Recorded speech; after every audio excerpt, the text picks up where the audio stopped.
right, we're on to Wife's Tale. Yeah. So I'm going to look at, I'll move that on, look at the wives, the hidden history, the willing, which has only very recently become popular in medieval studies. Around the last 30 to 40 years, the study of women's lives has become quite current. So it's a fairly new field. Now, first to the basics. We're talking about Tipperary.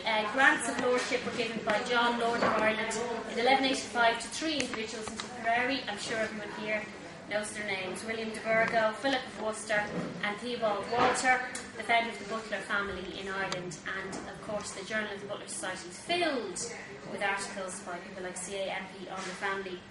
The Archbishop of Dublin was also included, but was granted a much smaller estate than those three. That's a quote from Chaucer's Wife of Bath, from the prologue. She talks of the woe that is in marriage, but after 5 husbands, I'd say she was fairly experienced on the woes that you could find in marriage. She didn't put her off, by the way. She was actively looking for her 6th in the Wife of Bath. Let's look at the de Burgos first. One of the more prominent families, of course, of later medieval Ireland. One of the strong points of the de Burgo lordship is the Mott and Bailey Castle of Tipperary. And this castle was held by William de Burgo very insecurely. The point I'm trying to make here is in the early years of the lordship, the land was not held as securely as, say, William de Burgo would have liked. It's mainly because King John kept taking it away from him in order to impose his lordship on him. King John wanted to retain control of this castle.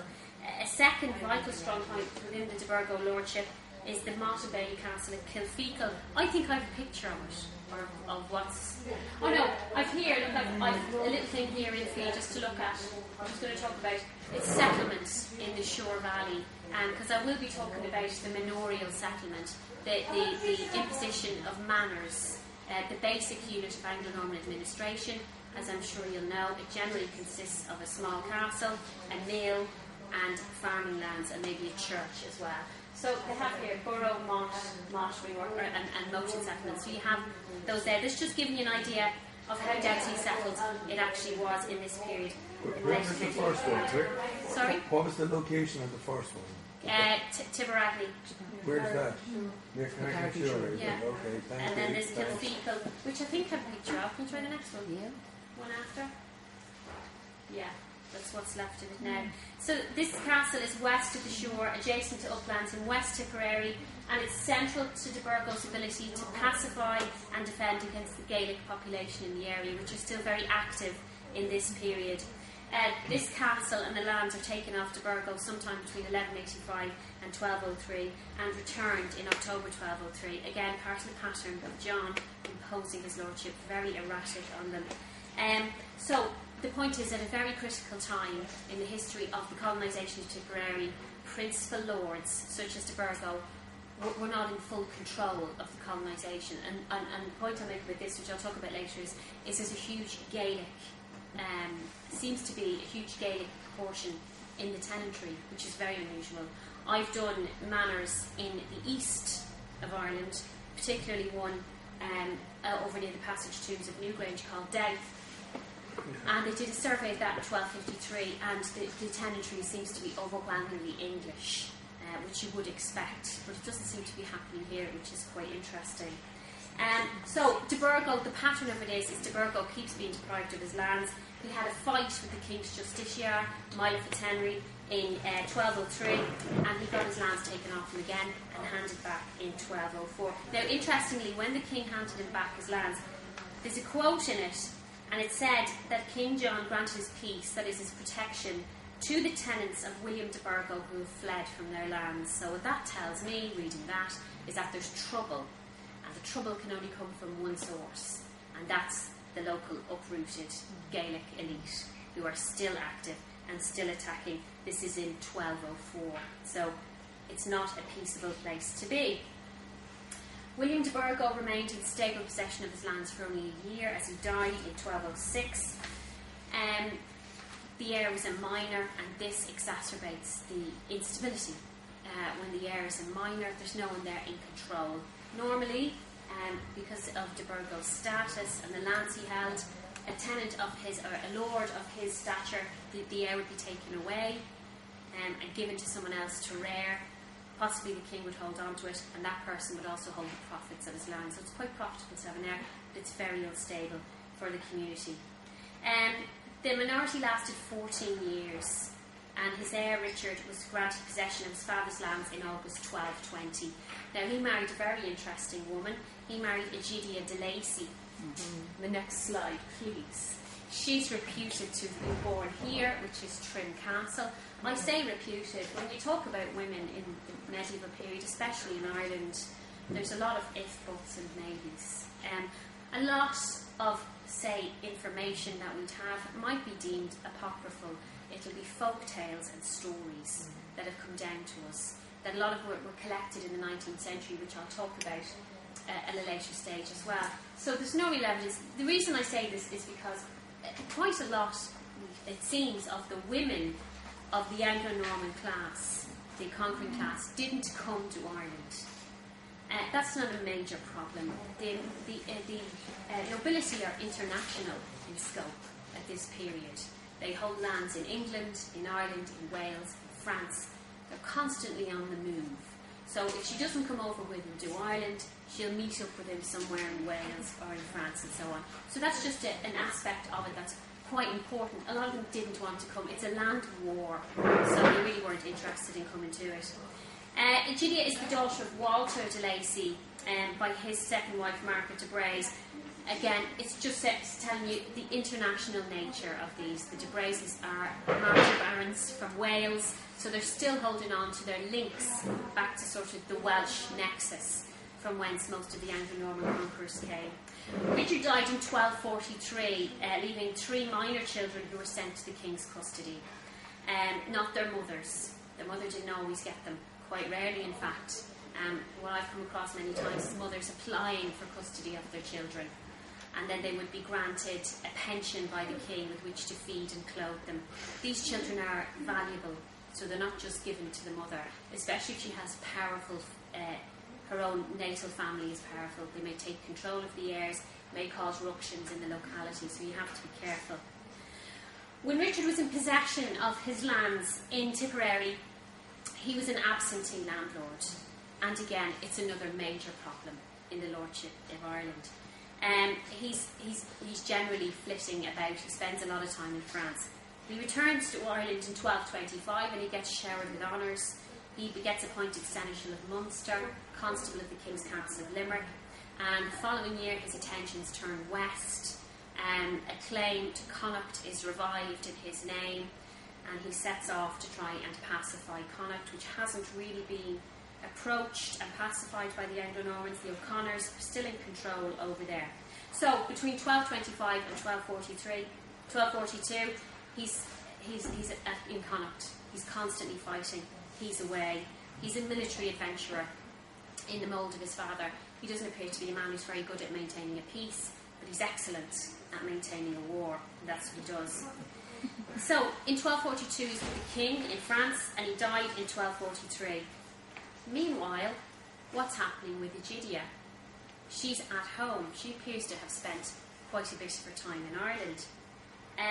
She's reputed to have died in Ireland as well. That's the story. In order to give you an idea of what life was like for a woman of this class during this period, I looked to a next slide, please. I looked to this is to give you an idea actually as well of the connections. Another aspect of my work, what I work on at the moment, is intermarriage and cultural exchange. And so I traced family networks here and in Scotland and in Wales. And you can see the amount of families that were married into. You can see they're married into Welsh families here, they're married into Irish families here, Welsh martyr baron, de Brays, English, Isabella Bigod. So the tentacles of this aristocracy go everywhere. And it's just something that I do. I just threw that in for you so you'd actually have a look. And there's a Walter de Lacy and a daughter of Theobald Butler marrying there as well. Married John de Verdun as well. These are all families within Ireland, major families. So, next slide, please. the lady in the castle, what did Egidia do when her husband was away? Like many women of this class, she was left at home, essentially, to tend to things. Now, what I did was, I looked to work written by this woman, who is called Christine de Pizan. I don't know whether you've heard of her. She's a noted, pretty much the only, not really. There's very few medieval female authors. Christine de Pizan is very unusual in that she earned her wage through her pen. She was actually a proper writer, one of the earliest ones. So Christine published a book, The Treasure for the City of Ladies. Now, it's quite a bit later, it's in the 14th century, but you get an idea of what women were expected to do from it. It's a book of instruction for the women of all classes, essentially. And Christine, described the duties expected of the lady of a castle or manor. She must be capable of replacing her husband in every way during his absence, because, as Christine said, knights, esquires, and gentlemen go upon journeys and follow the wars.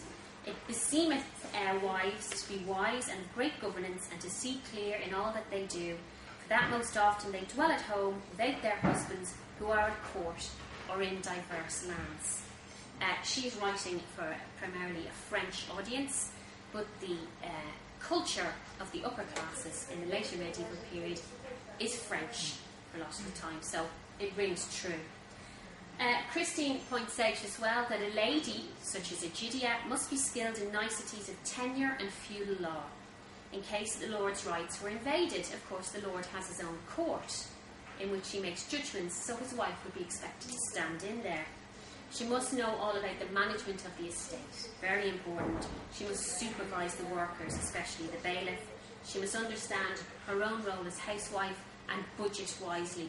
So pretty much nothing has changed in about 1,000 years for housewives, because they're still expected to do everything.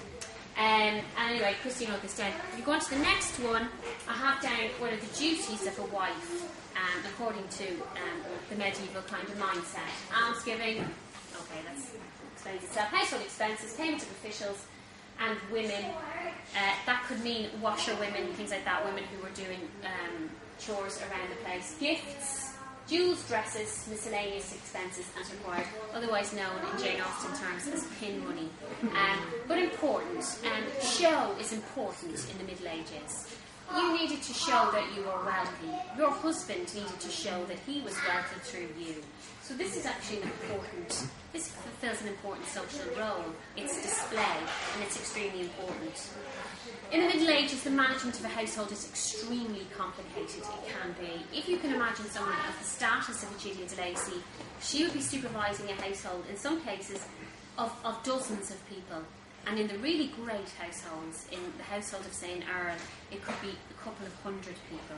These would just be servants, men-at-arms, people in and around the castle that you had to provide for. So the woman had to oversee the food and the clothing for this, and to cater for guests, because a very important part of medieval life is hospitality.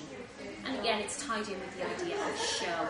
I can afford to feed all these people, so I will. Aren't I great? Look at me. Bread has to be baked in the bakehouse. These are just the nitty-gritty aspects of it. From corn grown and ground on the manor, which she oversees. Ale is brewed in the brewhouse. Butter and cheese are made in the dairy. In the larder, they make candles. Bacon is cured, and the winter meat is salted down.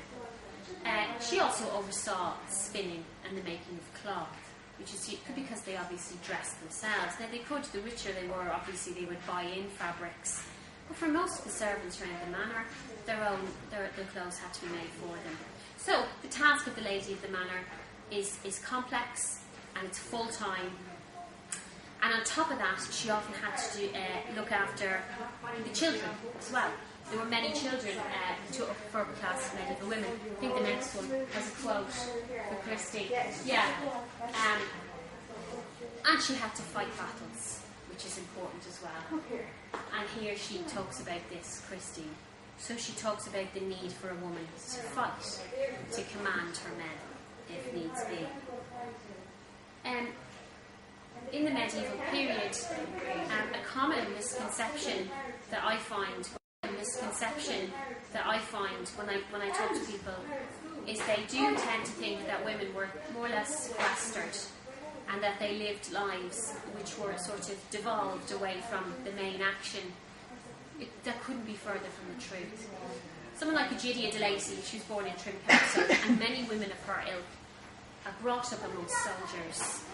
They're rough. They're used to roughing it. They're used to hearing orders bellowed. They're used to seeing men-at-arms clash and practice. They're used to the privations of life in a colony that's often under attack. So they're not going to be girls who dress particularly well or pay heed to fashion. These are girls who are used to more or less just existing. When they come under attack, that's when they show what they're made of.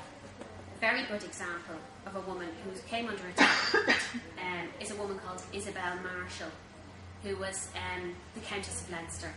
She came under attack in 1207-08 in Kilkenny Castle whilst heavily pregnant. Just gives you an idea of what they were like. She ordered that a man be lowered down from the battlements to take the news that they were under siege to another castle. At personal risk to herself, she had to appear in the battlements and give the orders, and she maintained the garrison, saved the castle, and then was lauded. Then she gave out horrendous punishments to all the men who crossed her, and her husband came back from England and sort of rescinded it with this very famous poem about it, and Isabel is not too pleased at all. What I'm trying to convey to you is that these are military braves. These women know how to look after themselves. So the idea that they are somehow leading fragranced lives, which I often come across, is untrue. Now, so that's what she would have been up to. That's how they busied themselves. Now, sadly, in Ireland, we don't have the fantastic sources, the manorial records, the listings that of what are in ladies' libraries and stuff that you have in France and England. But we can extrapolate that that's the sort of thing that a Gidi would have to be doing, because it is a common culture that she's involved in. It's transnational, but at heart it's French. Let's look at the Butler lordship for a little while. The Butler lordship in Tipperary comprised the northern half at this time, and it suffered a lot in the early period because there were many deaths, successive deaths of the heads of the family. Theobald Walter, one died in 1206, and his lands were divided between the dower portion of his wife Matilda and the crown. Now, this is another quick issue, just to highlight to you. A dower, in case anyone doesn't know, is very different than a dowry. A dowry is what you're given by your family when you marry, but a dower is your right to a third of your husband's land when he dies. When he dies, he doesn't always die before them, but he generally does. And you get a third of his lands or holdings. They could be sometimes be movables, but it's generally land. So what happens is, if you have a lordship like the Butler lordship, and it's unstable because there's a lot of heirs, minor heirs, and you have these women who are married young and the husband dies young, and these women hold on to the dowers, and each time a man dies, a third of the holdings has to be given over to the widow. You can see how widows could often be resented very much in these families, because they were just taking up land and they didn't have to hand it back till they died. Now, they might live another 40 years. Meanwhile, your revenues are gone right down because you've got this woman who's probably married again who's still holding on to the land. So you can see how it causes resentment. The dower lands were disputed in this case, and the dispute went on for years in court. Theobald Walter II gained possession of his lands in 1221, but 9 years later he died. Where was he in North Tipperary? Oh, they owned. Yeah, sorry? Based at Ormond Castle. Yeah. Where? Ormond Castle in Carrick-on-Suir. It's Carrick-on-Suir. Yeah. Okay. So I thought it was North Tipperary. Oh, they started off there. Yeah, and then they spread. So he died in 1230, Theobald Walter II. Now, here's another woman coming up you might be interested in. I kind of designed this like with character sketches with these women, because this one is a real firecracker. This Rhoetia Diberdun. That's just an image, your standard medieval images. of a woman hawking in one of the pursuits of medieval women, and a woman, well, she's writing, could be reading or writing. Now, there's not much evidence we have about literacy in Ireland at that period. It's probably not very high, but we do know, and this is very interesting, is that women did teach their children to read. We have evidence of that in poetry and stuff like that where it's referenced. And the reason that's interesting is, for what I look at, when families like these married into Gaelic families, what you do find is a Gaelic-speaking mother makes a big difference. That it seems to bend the child more towards the Gaelic way of things, because she's teaching them in Gaelic, she's speaking to them in Gaelic, they're related to other Gaelic kids and families and so on. So it does seem to make a difference, and that's what I'm looking at the moment, is cultural exchange. Next slide, please. Yeah, Theobald Walter II's wife is a woman called Rose Differdun. I don't know whether you're aware of this castle. It's not around here, I just threw it in anyway. This is a castle called Castle Roche, which is located about 7 kilometres northwest of Dundalk. Now, she is a major landholder in Louth. She's an heiress to lands here. She built this castle. It's the only known existence of a castle attested to in the records that's built by a woman. And it's virtually impregnable. And it's built in a position on top of a pile on a huge rock. No one thought it could be done, but she went ahead and did it. She did it to defend against Irish raiders.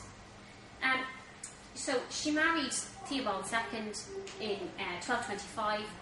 She had 5 children with him, so that's 1 a year, and he died in 1230. Why did they have so many children all the time? They didn't breastfeed. That's the theory. And so the gap between children, which in a peasant woman who did breastfeed is normally about 2 years, is not there. So they're simply, the children are just coming out all the time. And what they're doing is they're handing them over to wet nurses. Some of them are never heard of again. Some survive, don't know how. So she's married to Theobald. He dies in 1230, and in 1231 she comes into possession of her great lordship in Louth, North Louth. The Diverduns arrived over with John and were awarded lots of lands. There's a Diverdun court, I don't know whether you know it, in Dublin. It's over near Thomas Street. That's supposed to be where her grandfather Bertram had a huge house built. I spend my life driving around, walking around, finding things like Diverdun Court and wondering what it was that caused the name and go and find out about it. But that's the story with... Now, the really interesting thing is, do you remember I was talking to you about folklore? That we sometimes use folklore. Because it is of interest. In the 19th century, antiquarians travelled around and collected stories. Everyone knows this. Stories of folklore around the country. And Rose Differdun emerges as a really strong folkloric figure in County Louth. It's very, very interesting when you read it. She's like a kind of a demon. She's seen as an ogress. Women used to warn their children that if they didn't go to sleep, Rose would come and get you. That's how bad it is. Why was she like that? Well, we don't know. She definitely was in Ireland, but there's lots of stories about her that they're still surfacing in the 19th century. So it's 700 years after she died, nearly. She built the castle, so she's a strong woman. There's no doubt about that. She's an incredibly determined woman. When Theobald died, and then she inherited her land, she went to the king and she paid a huge fine of 700 marks, which is a massive amount of money, in order to never marry again. Theobald obviously turned her off it. She's reputed, probably shouldn't say that in Butler country, but he seems to have. She's also reputed in these stories that are being passed down to have ridden out at the head of her men in full armour against her enemies, the O'Hanlons.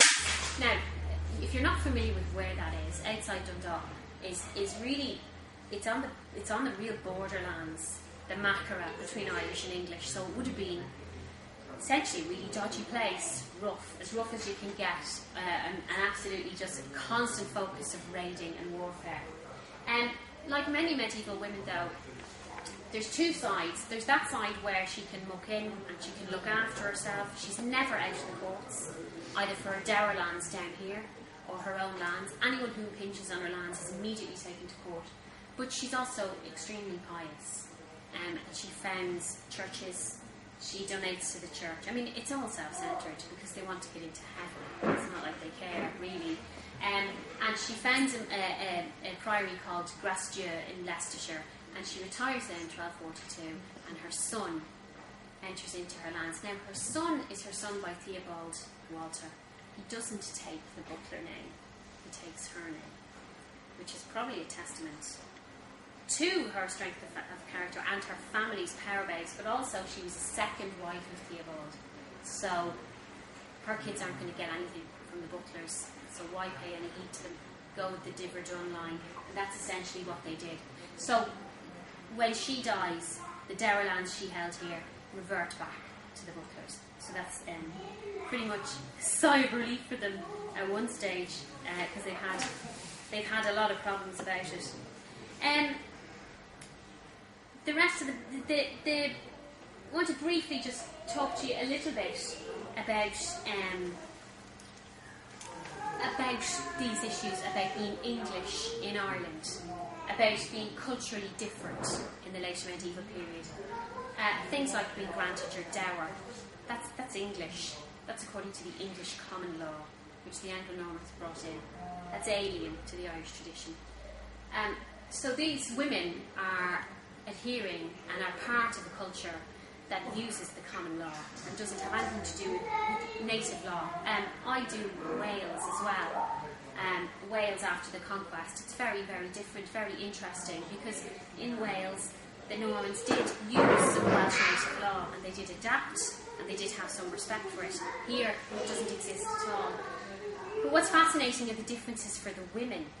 You know, so if you can imagine, you have these lordships down here which are administered and held by people who live according to the common law, who look to England, who look to England and France really for their cultural kind of input, and right below them is a sea of Gaelic tenantry, and they're surrounded by Gaelic enemies who live fundamentally different lives.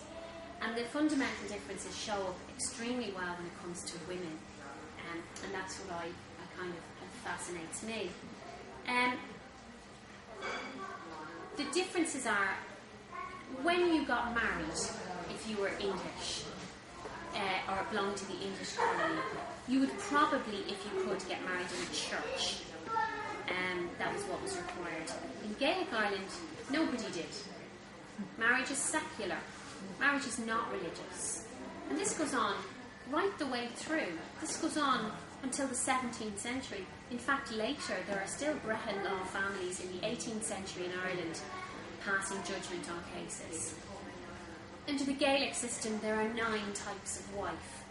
Now I'll talk about why this matters in a little while, because it does begin to matter amongst the Gaelic Irish. So you have a wife who's of equal status to yourself, and then you've got different statuses. Either the wife or the husband was preeminent, and then it goes down into crazy country, where you've a marriage which consists of basically a one-night stand, which there's still legal protections for, and marriage between people who are mentally unfit or impaired in some way. But it's the mindset of the Brehon law judges that they kind of they compared for everything. When it came to dissolving a marriage, how did you do it? Well, you did it with enormous difficulty in the English areas. You had to go to a church court. You had to pay enormous amounts of money, and it might not happen, because divorce, as we understand it, didn't happen in the medieval world. You had a separation, but you couldn't marry again, very, very rarely. In Gaelic law, you walked away, you just left, you broke the bond, that was it. So it's completely different. It's a completely different way of looking at the world. And in the Gaelic areas, of course, the role of the church is very different to how it is in the English areas. The English areas looked to Latin Christendom for its model, so the church is a vital part of life. The priests are supposedly celibate on paper, and that's the model that's run with in the Gaelic areas. Of course, it's different. The priests marry. The annals are full of references to priests' wives, and especially bishops' wives, who are held in very high regard. And people don't adhere to the teachings of the church. Now this changes, which I'll stop talking about now, but it changes in the 15th century. the Gaelic world starts to change. The Franciscans come in, and their preaching hits a chord, hits a note, and the Gaelic world starts to hits a note, and the Gaelic world starts to turn more towards the church. So it's a very slow movement, but it starts to happen. But that's the sort of situation that you could find yourself in as a woman, that your life would be extremely different. You could be 2 miles down the road, and your life could have a completely different way of living. So that's what's happening here. And what's very interesting is at the top tier, there's English common law, but all underneath, they seem to be allowing them to run with the Gaelic law. So there doesn't seem to be any imposition of it. It doesn't seem to be getting through. And what that means in the manorial sense with the tenantry is, because it happens quite a bit where I've looked at it in the East, if your tenants don't like you, and they're Gaelic, they don't like what you're demanding of them, they just up and leave. There's no sense of being a part of anything. There's no sense of being part of the system as you find in an English manor. So this is another problem. What you do find as well is, during the medieval period, landowners constantly complaining about their tenantry just leaving, which they can't believe has happened, which certainly wouldn't happen, say, in England. To give you an idea then of the type of sort of dowries that are used in this period, there's a dowry that I found made by Richard de Burgh to Theobald Walter and his wife Richard's daughter Margaret on the occasion of their marriage sometime before 1242. It's Margaret's dowry. Now it consists of a large amount of land in Tipperary, and it is specified in the grant that the only people to benefit from this grant should be Margaret's heirs. And this holds true because the dowry was often granted to the woman, and she brought it with her to marriage, and if she didn't have any heirs, it reverted back.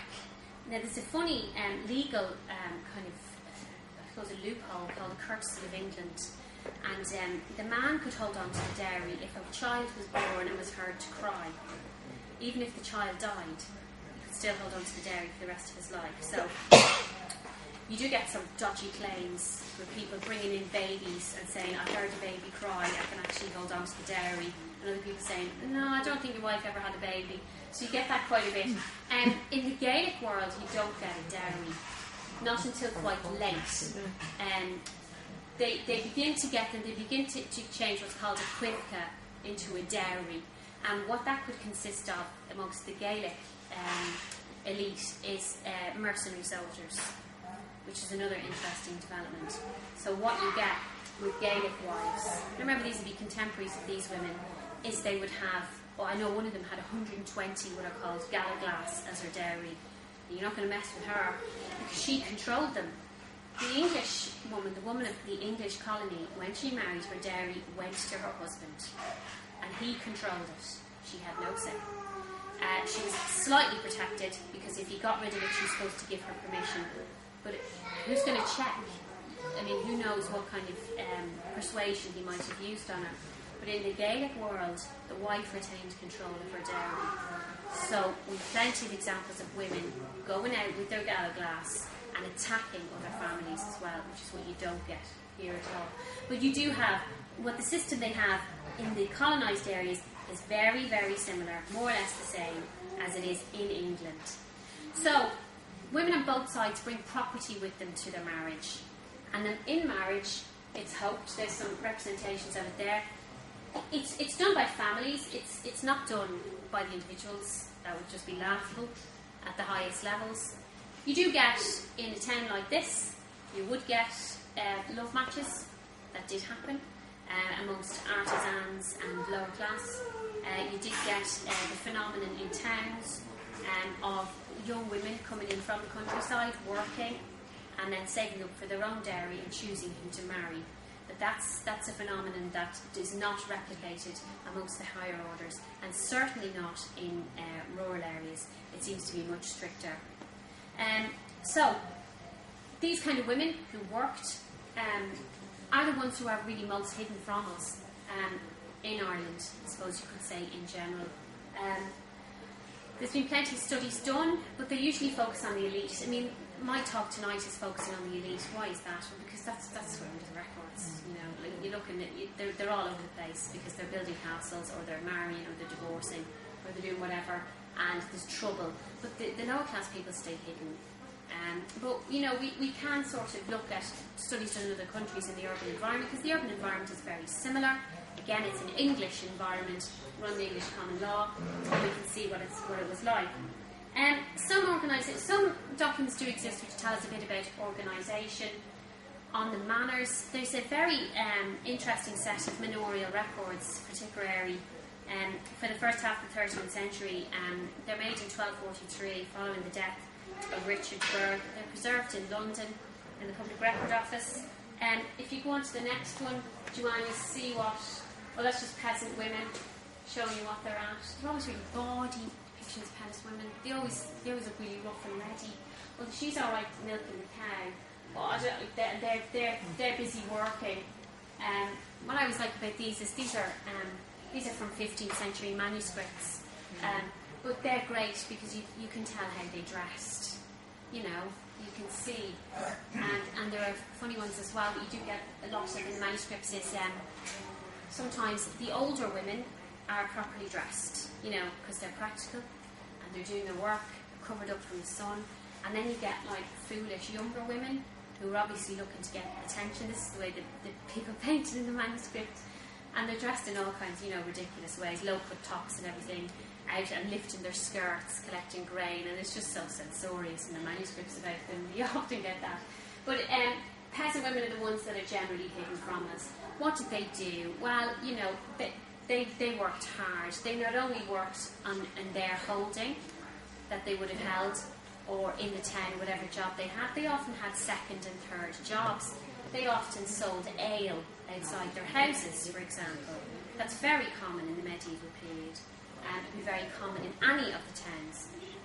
They would open up a stall, depending on how good or bad they were. You ran a fair old risk of being poisoned. They used to adulterate what was in it to try and save money. There's a series of municipal records from Dublin in the Middle Ages, essentially giving out about women who bring their children to work with them. Now, what that meant was these women sold food. That's another very female pursuit. So they'd bake pies and they'd set up a booth, you know, just a stall, and the booth would have kind of skirt around it, and they'd shove the toddlers under there and sort of hope for the best. And what tended to happen was toddlers didn't stay still, so the toddler would wander, and then there would be chaos because the toddler would go missing. There's one famous one where the city council were giving out about pigs, because the pigs in the Middle Ages, towns are full of animals. Pigs were snuffling around and were trying to root out the babies, and so that was another big flap on because the women were getting panicky and screaming. So, you know, that's the sort of thing that they have to do, and there's plenty of evidence from England, which I've seen quite a lot of terrible accidents in the home with children. Women who couldn't cope, so they tie them up essentially, and then come home, and there was all sorts of terrible stuff happen to them, you know. Children from about the age of 5 would be expected to help the peasant children. Until that, they're simply a hindrance in getting things done. So they do tend to suffer. So yeah, if you just go on to the next one, the manorial extents, which are quite interesting, and these are for Richard de Burgo's lands, which include ones in Tipperary. And an extent really is a survey. When a major landholder dies, the king sends in officers, and they get to work. They start measuring and asking questions and finding out how much everything is worth. Why do they do this? Well, they do this because if the heir is a minor, then the land will be rented out for an annual sum. So that's what they want. Landowners used to also do it occasionally to see actually what their land was worth. But that's the information that they would get from that. Now the problem is, when you look at people in it, they're looking at lists of jurors. Well, women couldn't be jurors, so that's no good to me, you know. But you do get some information when you look at the tenants' lands, because you often get women mentioned as holding lands. and these are under English law. So under English law, for example, widows were classed as legally responsible. Widow could do business. So you often find widows holding lands on it. You find women doing all sorts of stuff in these manorial estates. They're working. I mean, they're doing backbreaking work. They're builders, labourers. You know, they're out in the fields. They're sort of nomadic labourers who come in every year and help with the harvesting and then head off again with babies strapped to them. So it's a very, very difficult life for many lower class women. So, again, in these extents, what comes out very strongly is the amount of Irish tenants which are on the lands in Tipperary that I mentioned. In these extents, they're simply referred to as Irishmen. What you don't get them referred to at this point is the other word, which is betak, which is a kind of an unfree tenant, someone who is not entitled to English law. So that's quite interesting as well, because in a relatively late period, mid-13th century here, they're being classed as Irishmen. It's a small point, but it's very important, because in later records, they're not classed as Irishmen. They're classed as betaks, which is one below, if you know what I mean. It's a servile state, and they're not admitted to English law. So that means that if you kill one, you don't have to go on trial for it. He's viewed as a chattel, so you actually have to pay compensation to his lord. So they haven't yet sunk to that, which is quite interesting, the kind of stuff that we pick up. So that's the kind of stuff that you pick up off the records that are there. Not all of it to do with women, but enough to see what they're doing on the manors, and enough to see that most of them may well have been Irish. So they don't appear to have had any cultural link to their female contemporaries that are above them, which is quite interesting. So what I'm going to do is I'm going to check the time, because I know, better hurry up. I'm going to just go on and talk to you about, that's the Gaelic Irish, just briefly to show you. That's a very famous wood carving, woodcut that was done in the 16th century, which is quite late for here, but essentially the Gaelic Irish mode of dress didn't change for most of the period. And it shows two townswomen who would have been toddling about the towns of Tipperary or wherever, and two Gaelic Irish warriors. So they look very different. They're extremely different way. And the Gaelic Irish women would have dressed quite similarly to him. The brat, which was just a shift, which would have been quite a long one on the women, and the leina.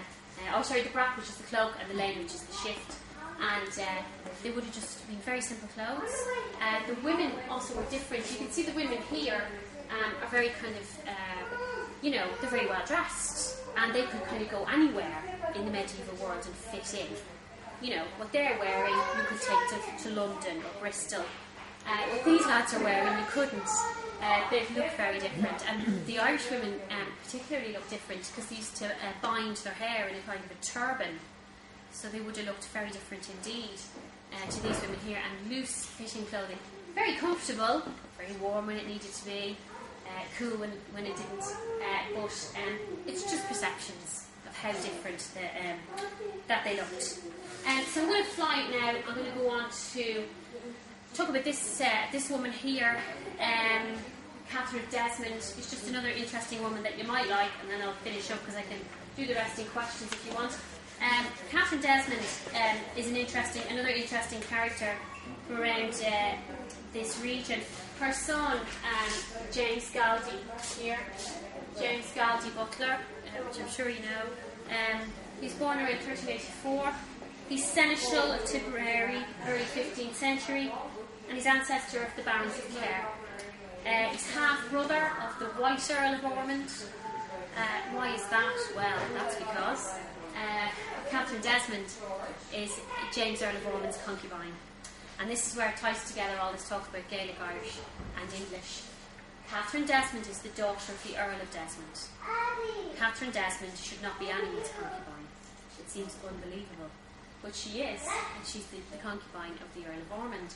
Now, to be a concubine in Gaelic law is fine.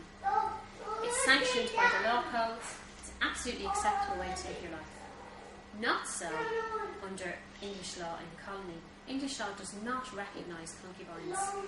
And this puts your children at a disadvantage because they can't inherit according to English law. They can't inherit according to English law.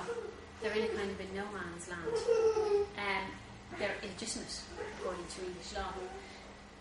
This doesn't seem to matter in this instance. It's quite an interesting setup with this. Now, I've come across concubinage a few times at these kind of levels. It goes on all the time at the highest levels of Gaelic society. It doesn't often make the crossover as it does here. It does a lot in Connacht, with the de Burghs in Connacht as well. Here this is quite unusual. So she's another woman, again, who's entered into folklore as a kind of a virago. These are the children. They all did incredibly well out of the mother being the Earl's concubine. The women married Anglo-Irish families, notable ones. The men did pretty well as well. The interesting thing about Catherine of Desmond, apart from the fact that she's an Earl's daughter and why is she a concubine, is the fact that there's an incident that's referred to. She kept asking the Earl, she wanted the Earl to marry and he wouldn't, and he eventually married an English woman. The Ormonds did that quite a lot, and Catherine was shown the English woman, and the English woman, the Countess of Ormond's clothes. Catherine referred to them as foreign duds, which is interesting. Press that there. And she's supposed to have said this: "For ye, the Earls of Ireland, as I opine, deem that in Ireland ye find not women to suit yourselves, whereas I hold that, in the way of a countess, I myself am better than yon Geraldine hag which thou hast." There may be an issue of jealousy. Slight. I don't think she's pleased. The interesting thing is, I myself am better here. In the way of a countess, I myself am better. She viewed herself as perfectly legitimate as a concubine. And that's extremely interesting. That would not happen near the Pale or in the Pale. Just unbelievable. But it's happening down here, which is interesting. And by this stage, which is fairly late, I mean it's late 14th century, there's a very strong Gaelic influence still at work amongst the elite, which is quite unusual. What about her as well? Of course, she's supposed to be a poisoner. She's supposed to have poisoned the English countess and her daughter. Luckily, a priest stopped the baby boy from drinking the poison, because what would you do if the baby boy went? The girl is disposable, but not so much the baby boy. So there's all these stories about her as well. She's also supposed to have committed incest with her brother and all this. But this is due to the fact that Piers Butler in the early 16th century commissioned poems about her, which denigrated her. Because she was a Fitzgerald, was she, as a Desmond? She is, yes. Fitzgerald. Yeah, she is, Catherine Desmond. So Piers Butler denigrated her name because of a feud when he was setting himself up as the Earl of Ormond. He essentially denigrated the James Galdie Butler line because he wanted to prove himself as heir. So she got the kind of the nub of it. Now, so just very briefly as well, concubinage continues to be practiced in the Butlers. There's a concubinage agreement in 1401 between the Earl of Ormond, who is Catherine's husband, or Catherine's concubine husband, her common law husband, and Theobald de Burgh. Theobald Butler, the son of the Earl, was given permission by the Earl to, quote, communicate. I love the way this is phrased, right? This is a setup for a sexual relationship. You're entering into formal agreement. And the way they phrase it is, Theobald is given permission by the Earl to, quote, communicate and converse with Joanna, the daughter of Sir Theobald, as long as shall please him. So that's the way they set that up. There's nothing crude, nothing about what's actually happening is there, but it's a concubinage agreement. It's live in the Butlers into the 15th century. I mentioned she's mad to marry him, and here it is here. The Earl gave her £200 silver of annual rent, and she was like, I don't want it, just marry me and you can have it all back. But he wasn't willing to do it, and that's another point which I'll probably end on here. I was going to talk about Piers Butler, but I can afterwards. The point point is that no matter how often they aped the Gaelic Irish, no matter how often they took them as concubines, no matter how often, which I didn't get a chance to talk about, they hired them as Brehon lawyers and had them in their train and dressed like them and spoke Irish. They never made the leap. They never went the full way, which is interesting. And I suppose as well, to finish up, is that the women who appear to us from here, and I was going to talk about Margaret Butler, but I won't, is that they're incredibly determined. They're incredibly, I suppose you could use the word focused, because if that's not a focus, I don't know what is. I'm trying to get a man to marry you, give enough money for him. But people, they've entered into folklore. They're ogresses, they're viragos, they are women to be feared, because what they did was, in her case, was they transcend cultural boundaries, and they sinned. Not all of them, some of them. Margaret Butler, the wife of Piers, is known as the cursed countess, and is supposed to have hung men from tower houses at Ballyragget, for one, and she's supposed to have killed 16 of the Mandeville sons by hanging them from a bush. So what I'm saying to you is that, for me as a historian of women, that's obviously nonsense. Well, I hope it's nonsense. But what you can see from it is that this area seems to have thrown up some incredible female characters who live on, wrongly in many cases, as these awful women, I imagine. But if you look beneath it, you can see that they may have had quite a lot in common with the woman who started us off, the wife of Bath. Very practical, very pragmatic, and I imagine by the end of their days, very sick of their husbands, and very sort of willing to make their peace and give themselves over to God, which was what a lot of them did. But it's the mix here which fascinates me, because you have the Gaelic and you have the English, and they mix and they flow, but never the twain shall meet. And you see this in the lives of these women. So thanks very much. And if anyone wants any more info, I put my email on it, because there's the Ormond family trade. I didn't have time to talk about it. Or the Boleyns, Piers and Margaret. That's my email in case anyone has any questions or anything.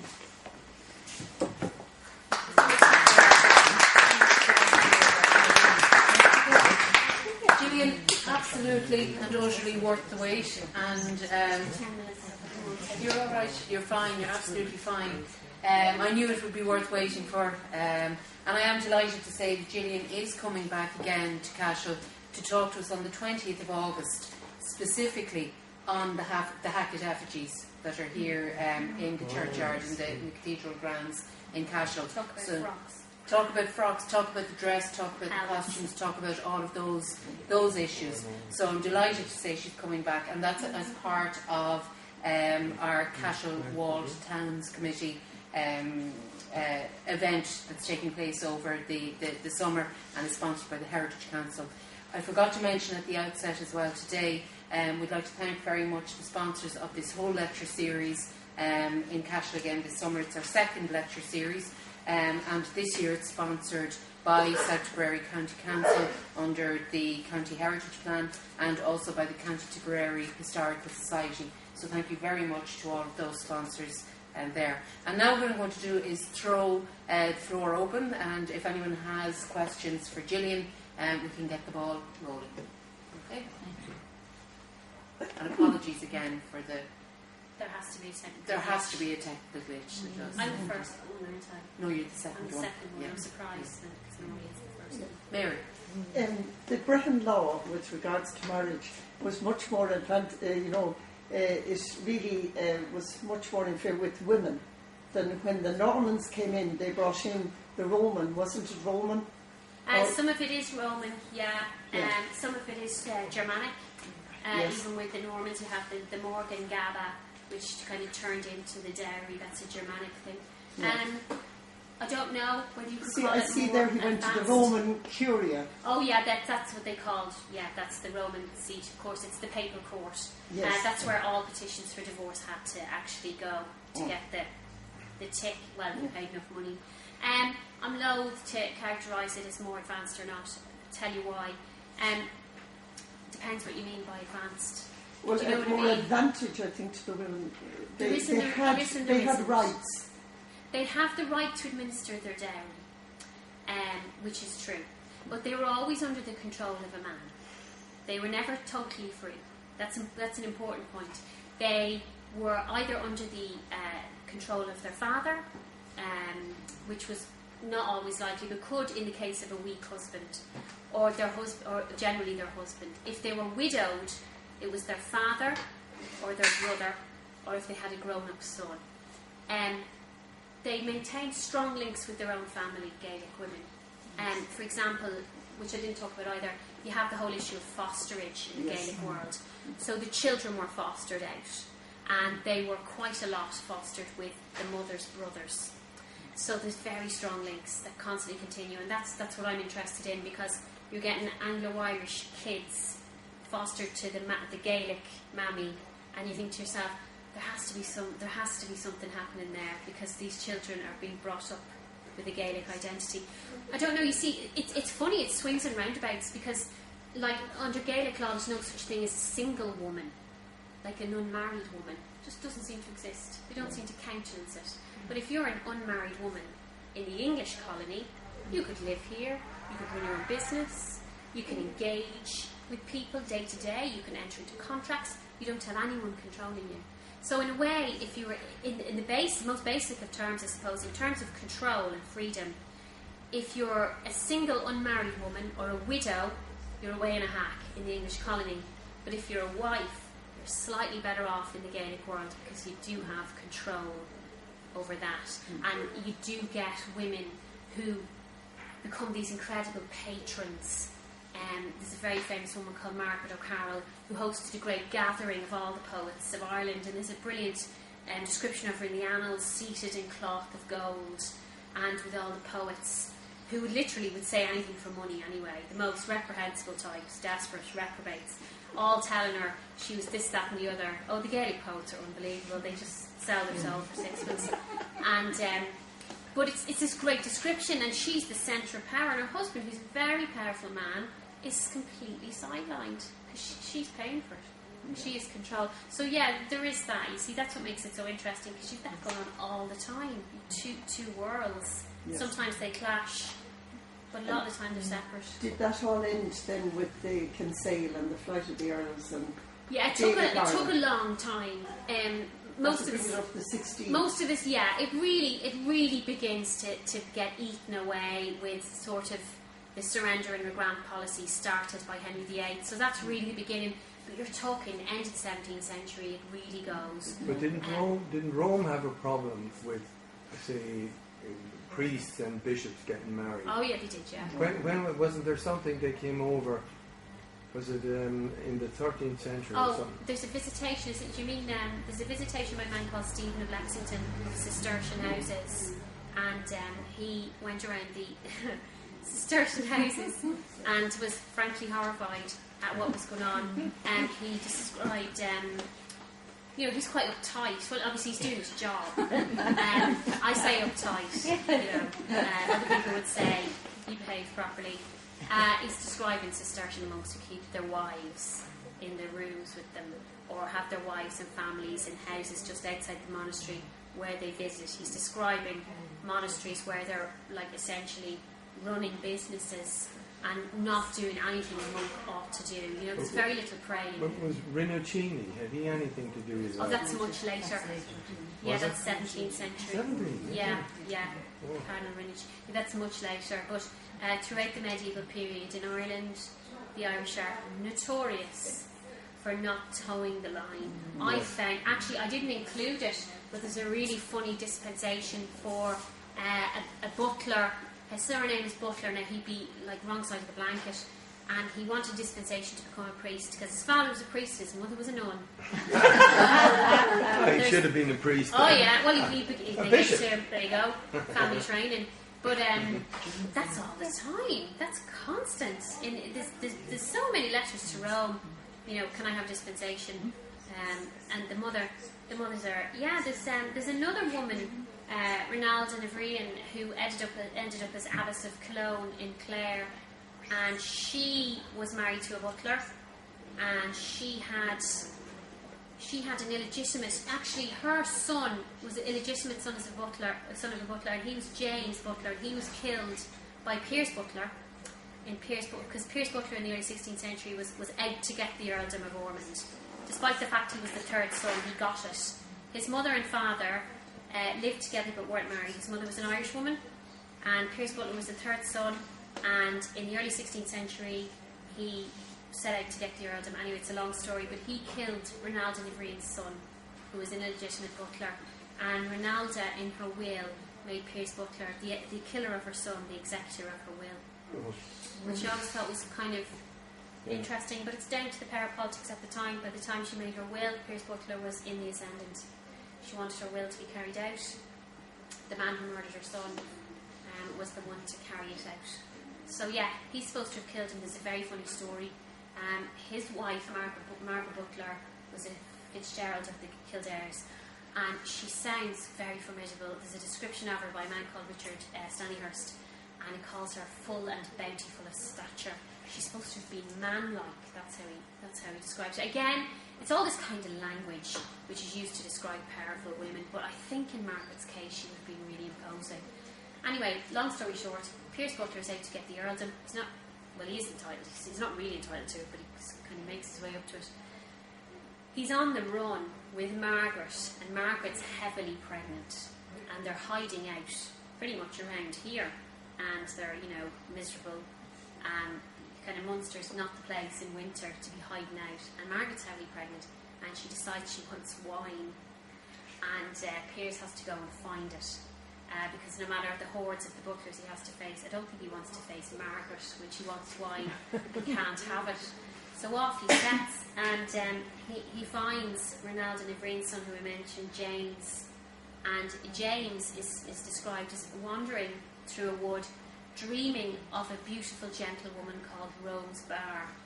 Not paying any attention, lo and behold, Piers comes up behind him. Bang. That's the end of James. Another claimant to the earldom is gone. But nice to think he died happy.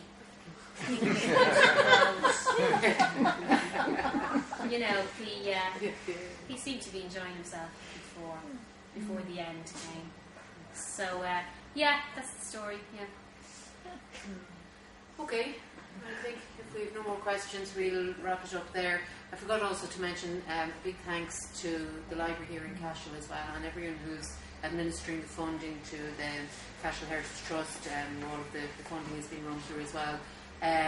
Hope to see you next week, where we will have Isabel Mulhall from the National Museum of Ireland, who's going to give us a first-hand account of the discovery of the gold coin hoard from Carrick-on-Suir, very hot topic at the moment. So I'm no doubt that's going to be another cracking lecture. So again, once again, maybe we put the hands together for Gillian.